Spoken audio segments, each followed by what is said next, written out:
جب یہ بات منافقوں تک پہنچی نا کہ رسول کہہ رہے کہ اللہ نے مجھے غیب کا علم عطا فرمایا ہے، تو منافق ہنسنے لگے۔ انہوں نے کہا یہ بڑی بڑی باتیں کرتے ہیں مسلمانوں کے نبی کہ ہم کو غیب کا علم ہے اور اللہ نے مجھ کو سب کچھ بتا دیا، ساری باتوں کا علم عطا فرما دیا۔ تو منافقوں نے مذاق اڑاتے ہوئے کہا کہ ان کو سب کچھ تو پتا ہے لیکن ان کو یہ نہیں پتا کہ ہم مسلمان ہیں یا منافق ہیں۔ حالانکہ ہم تو انہی کے ساتھ رہتے، انہی کی مسجد میں نماز پڑھتے، انہی کے ساتھ اٹھنا بیٹھنا ہے، لیکن یہ ہمارے بارے میں نہیں جانتے، سب کے بارے میں جانتے ہیں۔ تو چونکہ ابھی تک تو منافقوں پر پردہ ڈالا ہوا تھا نا، لیکن جب انہوں نے میرے نبی کے علم غیب کو چیلنج کیا تو پھر میرے نبی کو بھی جلال آیا۔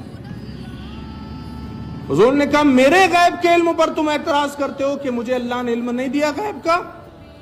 میرے نبی کو جب جلال آیا نا تو جمعہ کا دن تھا، پھر ممبر رسول پر حضور رحمت عالم کھڑے ہوئے اور کھڑے ہو کر کے جمعہ کے خطبے میں میرے نبی نے مسجد نبوی میں بیٹھے ہوئے 70 منافقوں کو کھڑا کیا، کہے فلاں بن فلاں تو کھڑا ہو جا تو بھی منافق، اے فلاں بن فلاں کھڑا ہو جا تو بھی منافق، اے فلاں بن فلاں تو کھڑا ہو جا تو بھی منافق۔ میرے رسول نے جمعہ کے دن 70 منافقوں کو مسجد نبوی میں کھڑا کیا اور کھڑے رہنے کے بعد کہا تم سب منافق ہو، اس لیے ہماری مسجد سے باہر نکل جاؤ۔